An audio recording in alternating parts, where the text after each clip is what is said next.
জানা গেছে রাজীবনগর এলাকায় 11 থেকে 12 জনের একটি দল অসামাজিক কাজের জন্য জড়ো হয়েছিল।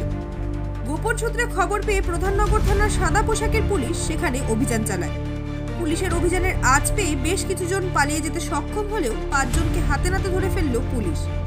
ধৃত 5 জন হল অনিল শর্মা, বয়স 22, বাড়ি গ্যাংটক; কৃষ লিম্বু, বয়স 25, বাড়ি রানীপুর সিকিম; উজ্জ্বল ছেত্রী, বয়স 34, বাড়ি সুপ্রিয়া পুকুরি; এমডি রাজা, বয়স 22, বাড়ি কয়লা ডিপো; এমডি বুদ্ধ, বয়স 24, বাড়ি রতনলাল বস্তি।